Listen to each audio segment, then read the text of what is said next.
You talk about Sardar Patel ji, but you destroy Sardar Patel ji's values every day. You talk about Ambedkar ji, you destroy his values every day.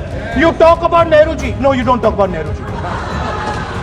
That China has an industrial system that is far stronger, far bigger than our industrial system.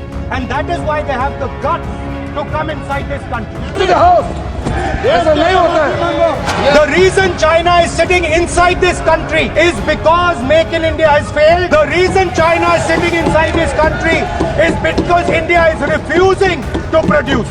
And I am worried that India is going to give up this revolution to the Chinese once again. I know that the RSS has never accepted this. Mohan Bhagwatji has said that India didn't get independence in 1947. He has said that this constitution is meaningless. We will never let your dream come true. This constitution is going to rule India always.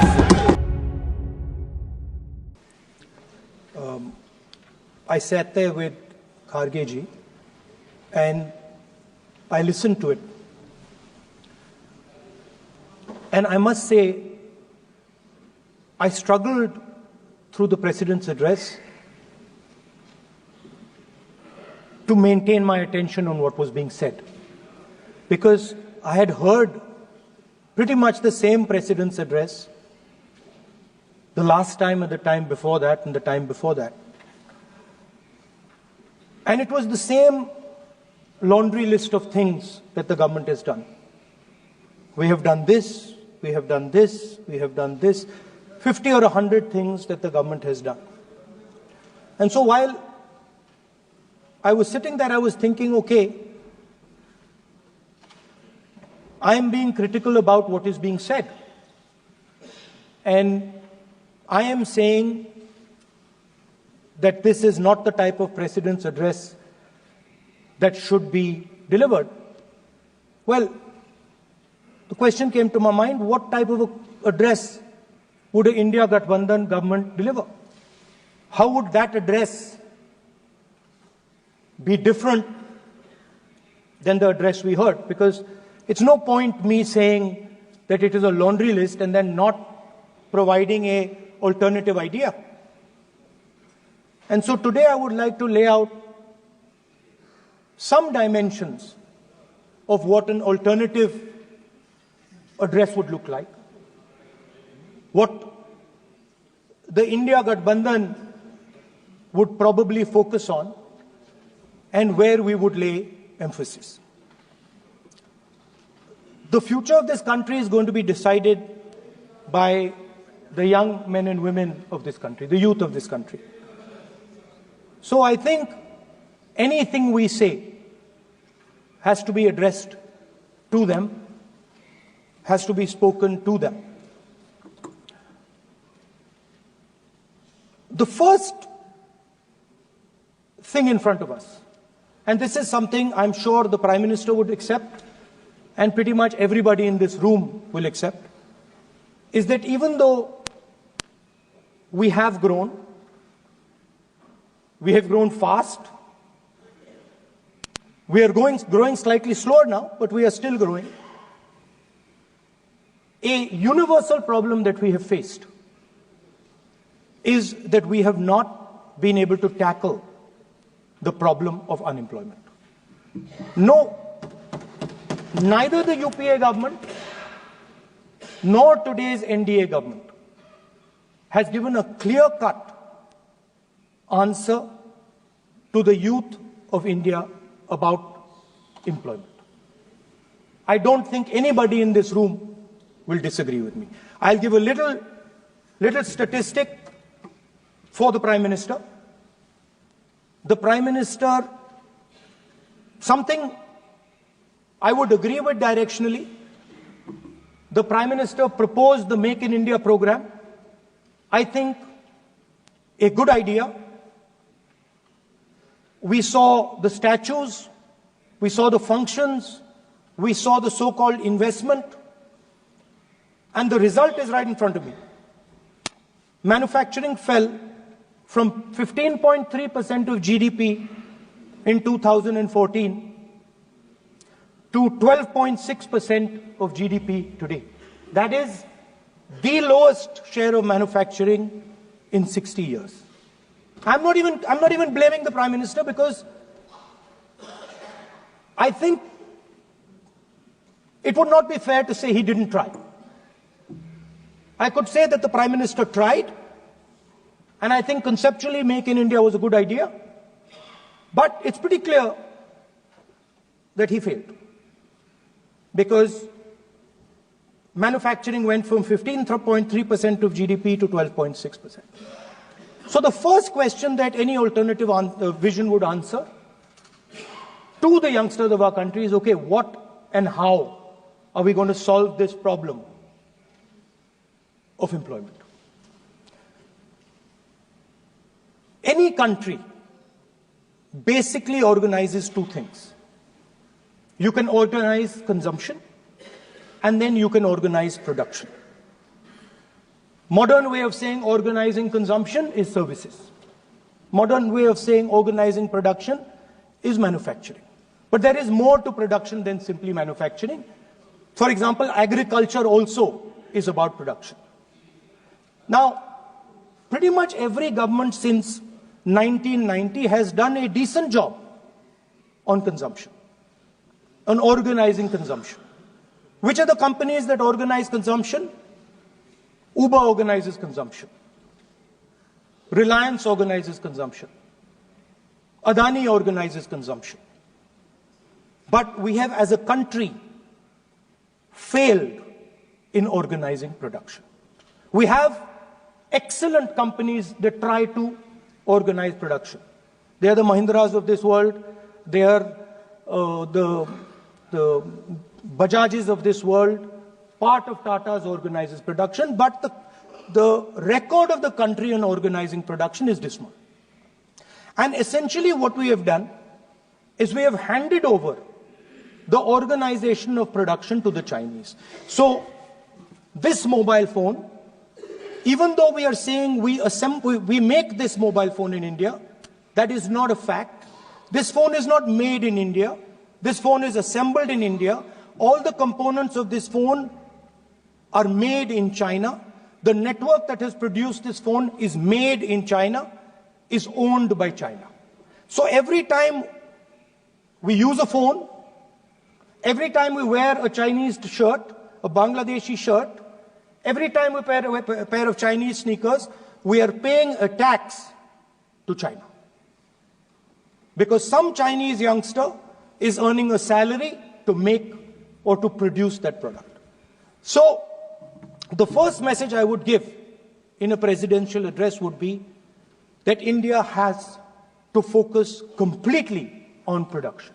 Because if we do not focus on production and we continue to focus only on consumption, we will find that we will run huge deficits, we will increase inequality, and eventually we will run into a serious problem. Social problem because of unemployment, which we are already facing. If you look at the numbers of the amount of people who are in jail, if you look at the numbers that are spent on internal security, if you look at the numbers spent on our police forces, they're all spiraling. They're all rising. And everybody understands that social tension is on the rise in India. So now the next question comes, okay, so where is this employment going to come from? What is India going to produce? And for that, I'd like to tell all the youngsters of this country that there is a revolution taking place, an exciting revolution. The world is transforming completely. And the change that is taking place, at the heart of the change that is taking place, we are moving from the world of the internal combustion engine to the world of the electric motor. We are moving from petrol to batteries. We are moving wind, solar, potentially nuclear energy. So our entire way of moving is changing. And this is going to change every single thing. It is going to change warfare. It is going to change medical treatment. It is going to change education. It is going to change how we eat. It is going to change every single thing. Now, the last time there was a revolution called the computer revolution, the government of India had a clear focus. We looked at that revolution. It was the Congress government. We looked at the revolution and we decided clearly that we are going to focus on the development of software. And we rode the wave of that revolution. And today you can see the result. I remember people laughing. I remember people laughing when the computer was being talked about. You mentioned Mr. Vajpayee. I respect Mr. Vajpayee, but Mr. Vajpayee gave a speech saying that computers are of no consequence to India. So, what is important when there is a revolution? What is important is that you understand what are the drivers of that revolution and where exactly do you need to focus, where exactly do you need to sit in that revolution. I said that this revolution is going to change everything. And I want the youngsters in this country to think about it. There is a war going on in Ukraine. The war in Ukraine is actually a war between the internal combustion engine and the motor, the electric motor. The electric motor is inside the drone, the engine is inside the tank. And if you look at what is going on in Ukraine, the tanks are dying by the thousands. And small little drones with electric motors, small batteries, not much bigger than that, are destroying the entire tank artillery infrastructure of both Ukraine and Russia. So the drone is the electric motor. The drone is the battery. The drone also needs to see. So the drone is a camera. In the same way, electric cars. The electric car is a motor. The electric car is batteries. The electric car is cameras. Robots are exactly the same thing. Robots are electric motors, multiple electric motors with cameras, with batteries. And this is what the revolution is going to look like. So there are basically 4 technologies that are driving this entire change in mobility. Electric motors, batteries, optics, and then on top of that, you can apply AI. Now people, I want to tell the youngsters of this country, people talk about AI. But it's important to understand that AI on its own is absolutely meaningless. Because AI operates on top of data. Without data, AI means nothing. And if we look at data today, there is one thing which is very clear. Every single piece of data that comes out of the production system in the world, the data that was used to make this phone, the data that is used to make electric cars, the data that is used to make basically all electronics on the planet today is owned by China. And the consumption data is owned by the United States. In China, the consumption data is owned by China. But in India, companies like Google, companies like Facebook, companies like Instagram, X, they own our consumption data. So if India wants to talk about AI, it has to first answer the question, what data is going to power that AI? And the answer today is India does not have that data.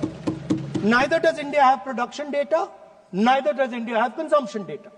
We have handed our consumption data to the big American companies, and the production data we don't have anyway. So what would that vision look like? The first thing, we would start getting youngsters excited about this revolution. We would start to introduce the idea of a completely new way of moving, a complete revolution in how things move. We would start teaching our children in schools about batteries, about electric motors, about how these things combine, about how drones, robots, electric cars are structured, how they will work together. And most important, we have to start building a production network so that we can get access to production data. Now, what would we focus on? We would not give you a laundry list. China has at least a 10-year lead on India in this space. China has been working on batteries, robots, motors, optics for the last 10 years, and we are behind. So what would our president's address say to the youngsters? We will choose critical areas in each one of these technologies, and we will start to build capabilities in those areas. The second thing we would do, we would ensure that our banking system is not captured by 2 or 3 companies that basically do not allow you to build a production system. But our banking system is open, is dynamic, and is accessible to small and medium businesses and to millions and millions of entrepreneurs who want to take part in this revolution.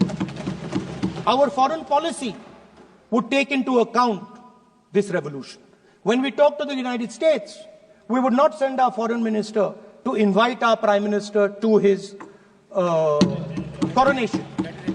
We would not send him 3 or 4 times, please invite our prime minister. Because if we had a production system and if we were working on these technologies, the American president would come here and invite the prime minister. So it is important to understand where a... Please.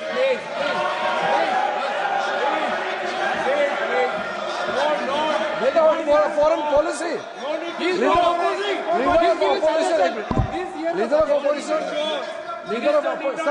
Leader of opposition cannot make such serious, unsubstantiated statement. This is related to the relation between 2 countries, and he is making an unverified statement about invitation of the Prime Minister of our country. Is matter of our dignity. How can you make such kind of statement? He is leader of opposition, sir. He should be responsible in making such statement. Sir, LOP is giving us very positive suggestions. Why they are worried, sir? For the country, he is giving... Leader of opposition has the information from any official source. He must inform the House. If leader of opposition has the information, please inform the House. Okay. Who has told you that foreign ministers visited for the purpose which you have mentioned? You must specify it. So, I'm sorry that disturbed you, that question. I apologize for disturbing your peace of mind. It's okay. I've apologized for disturbing your peace of mind. I'm sorry. Apologize for lying to the House. ऐसा नहीं होता है. तो serious होना चाहिए leader of opposition को. कम से कम देश के मामले में तो एक हो. देश के मामले में तो एक वॉइस से बोलना चाहिए. ये गलत बात है. ये ठीक नहीं है. लीडर ऑफ अपोजिशन को इस तरह का बयानबाजी नहीं करना चाहिए. ये गंभीर विषय पर चर्चा चल रही है. So we would start by telling our young men and women that they have to be at the forefront of this revolution. We cannot afford that the Chinese are at the forefront of this revolution. Number one. Number two, we would ensure that the absolute best experts on these technologies would talk to our students, would talk to our youngsters, and guide them on what a future, on what these future technologies are going to do. We would make them partners in this revolution. Now, we talk about defense. And today, we have the Chinese. And the Prime Minister has denied it. And the army has contradicted the Prime Minister. It's true. The Prime Minister has denied it. The Prime Minister has denied it. And the army has disagreed with the Prime Minister that China is sitting on 4,000 square kilometers of our land, of our territory.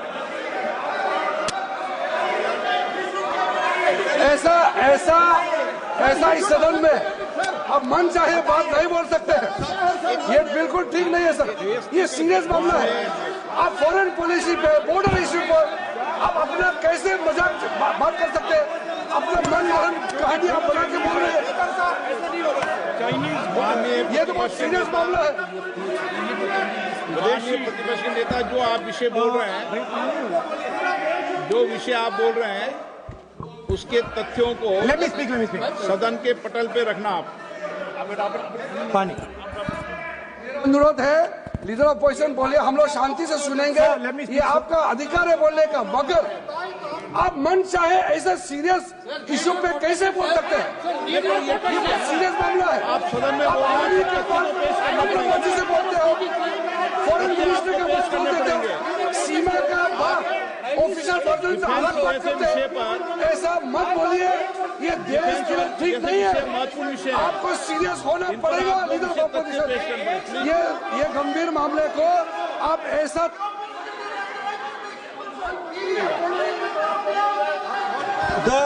The Prime Minister has denied that Chinese forces are inside our territory, but for some reason our army keeps talking to the Chinese about their entry into our territory, and our Chief of Army Staff has said that the Chinese are inside our territory. This is a fact. This is not invention, this is a fact. Now, but the reason China is inside our territory is important. Because people think that wars are fought between armies and their weapons. But the fact of the matter is that wars are fought by industrial systems. The fact of the matter is that China has an industrial system that is far stronger, far bigger than our industrial system. And that is why they have the guts to come inside this country. The reason China is sitting inside this country is because Make in India has failed. The reason China is sitting inside this country is because India is refusing to produce. And I am worried that India is going to give up this revolution to the Chinese once again. The reason I made this reference is because everything is connected. If and when we fight a war with China, we will be fighting with Chinese electric motors, Chinese batteries, Chinese optics, and we will be buying Chinese motors, Chinese optics, Chinese batteries. It is a non-sustainable proposition.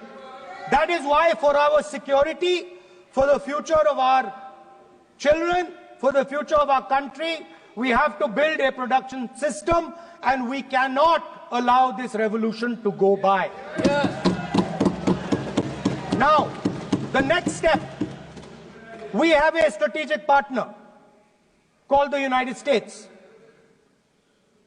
The partnership should focus on how India and the United States can work together to take advantage of this revolution. That is what the conversation should be on. Please understand that India is as important as the United States for the simple reason that they cannot build an industrial system without us. They cannot build a production system without us. No matter what they say, the Americans simply cannot do what India can do because their cost structure is much, much, much more expensive than ours. We can build things that the Americans would never imagine. India can do that. So that would be the first part of a president's address. We would talk to the youngsters in India and say to them, we want you to be partners in this revolution. We want to change the Indian banking system so you can have access to it. And we believe in you, we trust in you, and we believe you can take on the Chinese. That's the first part. The second part would be about participation. We have done a caste census in Telangana. And what we have found is shocking. Almost 90% of Telangana is either Dalit, Adivasi, backward, or minority. Almost 90%. And I am convinced that that is the story across the country. I am absolutely convinced that the OBC population of this country is not one less than 50%, possibly 55%. 16% are Dalits, 9% are Adivasis, 15% are minorities. Last budget, there was a photograph. You remember the photograph? Of course. वो मक्खन बांटने वाली, हलवा बांटने वाली photo. मैं हैरान हो गया कि इस बार फोटो ही हटा दी. हलवा खिलाया मगर दिखाया नहीं किसको खिला रहे. तो at the center of any new development paradigm for this country, which runs parallel with the production paradigm I spoke of, which works together with the production paradigm I spoke of, is the participation of lower castes, OBCs, Dalits, Adivasis in the wealth of this country. If we look at the largest corporates in this country, they're all owned. None of them are owned by OBCs. None of them are owned by Dalits. None of them are owned by tribals. If we look at the biggest media companies that support the Prime Minister, every day we see the Prime Minister's pleasant face, smiling face on these media. None of them are owned by OBCs. None of them are owned by Dalits. None of them are owned by Adivasis. This is a fact. So central to any new development paradigm is the architecture of a new paradigm. And that architecture of the new paradigm can only be built once the caste census is placed on this table. Because once the caste census is placed on the table, we will know exactly how much of this country's wealth, how much of this country's power, how many of this country's institutions are owned by 90% of this country. So that is the first two parts of any presidential election address that any India Gathbandhan leader would give you. The final, of course, we go back to the Constitution. This, our favorite, just like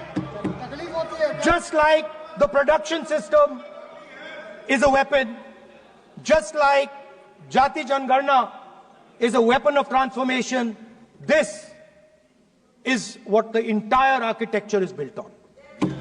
I remember before the elections, all of you were saying 400 par, and you were saying you would change this. And then I was glad to see that the Prime Minister walked in and then was forced to bow his head in front of the Constitution. It was a moment of pride for all Congress people that we had explained to the Prime Minister and to the whole country that no force will dare touch this. Yeah. I know that the RSS has never accepted this. Mohan Bhagwatji has said that India didn't get independence in 1947. He has said that this constitution is meaningless. I know that is at your heart. We will never let your dream come true. This constitution is going to rule India always. Now, एक minute. आप प्रतिपक्ष के नेता हैं. मेरा आपसे आग्रह है कि जो विषय आप रखें वह तथ्यों पर आधार पर रखें, उचित होगा. मैंने आपको पहले भी कहा. और जो सदन के सदस्य नहीं हैं उनकी चर्चा न करें. बताता हूं सर, मोहन भागवत आप नियम प्रक्रियाओं की पालन करें. आपसे अपेक्षा. सर, मोहन भागवत जी ने स्टेटमेंट दिया. मोहन भागवत का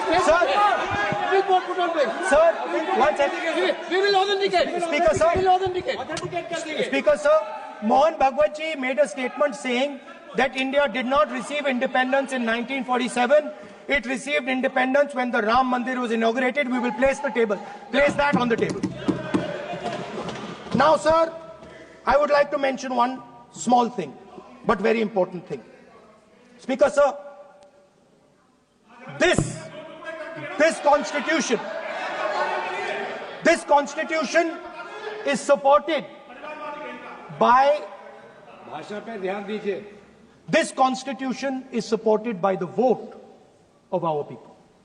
without the secure vote of the Indian people, this constitution means nothing. Now I want to bring to the notice of this House some data, some information about the Maharashtra election. Very simple stuff. Speaker, sir, between the Lok Sabha election, which the India Alliance won, and the Vidhan Sabha election, the voting population of Himachal Pradesh was added to the voting roll of Maharashtra. Meaning the entire population of Himachal Pradesh was added to the voter rolls of Maharashtra. Please understand what I am saying. In Lok Sabha, the difference between Lok Sabha and Vidhan Sabha was the population of Himachal. The entire population. What? Almost 70 lakh new voters suddenly arrived between Lok Sabha and Vidhan Sabha. Now, the most interesting part, and the Prime Minister is not looking at me. The most interesting part,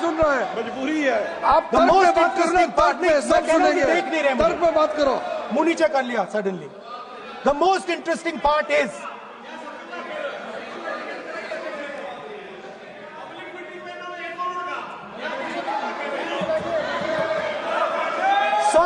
Sir, Maharashtra mein more voters were added in 5 months in Maharashtra than were added in 5 years in Maharashtra. जितने 5 साल में add हुए उससे ज्यादा 5 महीने में add हुए, आखिरी 5 महीने में लोकसभा चुनाव के बाद. सर, एक बिल्डिंग है सर शिरडी में, एक बिल्डिंग में 7,000 नए वोटर एक बिल्डिंग में ऐड हुए सर. एक बिल्डिंग में 7,000 नए वोटर ऐड हुए सर. सर, मैं कोई आरोप नहीं लगा रहा हूं, मैं सिर्फ ये कह रहा हूं सर कि इसमें कुछ ना कुछ प्रॉब्लमैटिक है कि हिमाचल प्रदेश जितने बड़े वोटर्स लोकसभा के बाद जादू से आ जाते हैं. अब हम क्या कह रहे हैं? हमने इलेक्शन कमीशन से रिपीटेडली कहा है कि हम आरोप नहीं लगा रहे हैं. आप एक काम कीजिए, हमें लोकसभा की वोटर लिस्ट दे दीजिए, नेम, एड्रेस और इलेक्ट्रॉनिकली दीजिए, और विधानसभा नहीं है. नहीं सर, नहीं. स्पीकर सर, वो सब वेबसाइट पे रहती है, सब जानते हैं, कभी भी कोई निकाल सकता है. स्पीकर सर, मैं समझा देता हूं सर. स्पीकर सर, वो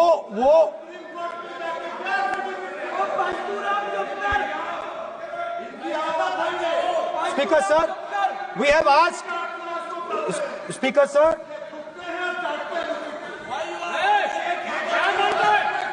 Speaker sir, we are asking this question. Speaker sir, population of Himachal Pradesh. Please. Population of Himachal Pradesh has voted in Maharashtra. We are saying to the Election Commission, please give us the names and addresses and polling booths of all the workers in the Lok Sabha and all the workers in the Vidhan Sabha, so we can calculate who these new workers are, who these new voters are. Interestingly, the new voters are mostly in the constituencies that the BJP has swept. Please understand, the new voters have been added mostly in the constituencies where BJP has swept. I am still not making an allegation. I am saying on the floor of the House that the Election Commission has to give the data of the Maharashtra elections to the Congress Party, to the Shiv Sena and to the NCP, so that we can see exactly where these voters have been added, who has been subtracted, who has been added, where they have been added. This is not a irresponsible request. This is a very simple request for them to fulfill. The reason I am saying this, sir, is because the rules have been changed. This is not just said in isolation. Speaker, sir, the election commissioner used to be chosen by the Prime Minister, Leader of Opposition, and the Chief Justice. Sir, the Chief Justice was removed from that committee. Why? Why? This is a question, sir. This is a question to the Prime Minister. Why was the Chief Justice removed from the committee? Now, in a few days, I am going to go to the meeting. I am going to go to the meeting. There's going to be Mr. Amit Shah and Mr. Modi ji. And there's going to be me. 2 to 1. Why am I even going to the meeting? What is the purpose of me going to the meeting? I'm only going to the meeting to certify what Modi ji and Amit Shah ji are going to say. Right? Whereas if the Chief Justice was there could be a discussion. Chief Justice and Leader of Opposition could say, no, we don't agree. So, there seems to be a calculated strategy. Now, just prior to the Lok Sabha, the election commissioner was changed and 2 new election commissioners were placed. Yes. We know that the election dates were changed. Yes. We know that the elections were postponed. These are facts. These are not things I am inventing. So, in order to safeguard this constitution, the entire opposition requests the data for the Maharashtra election. We request the data and the electoral voter list for Lok Sabha and the corresponding list for Vidhan Sabha. And I am very confident that the Election Commission will not give us this information. Speaker, sir, that is broadly. So the third element of our President's address would be a determined defense of India's institutions, of our democratic system, and a re-look at our entire democratic framework, and the looking again at all the institutions that have been taken away from the people of India. So those would be the type of things that we would say in a presidential address. I'd like to finally say one thing. In the last, थोड़ा बढ़ा देता हूँ. अब मैं थोड़ा और खींचूंगा. अब और खींचूंगा थोड़ा. अब और खींचूंगा. So in the last, there is a background, a philosophical background to what I am saying.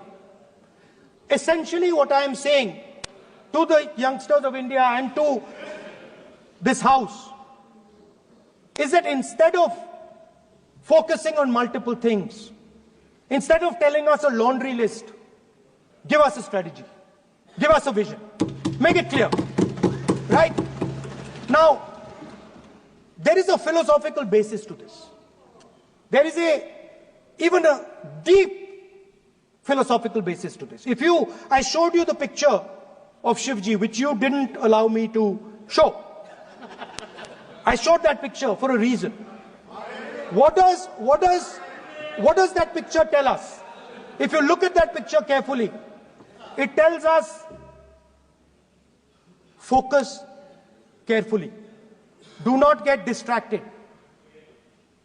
Do not look here and there. Do the job at hand. So there is a philosophical basis to the speech I have given. I have not told the House and the country that we will do this, and this. This is the philosophy of Shivji. Say what you have to say, but be clear that you're going to do that one thing and don't do 56, 70 different things. So there is a link between our philosophical tradition, our religious tradition, and what I'm saying. And that is what India needs to do. India needs to connect the past, the values of the past.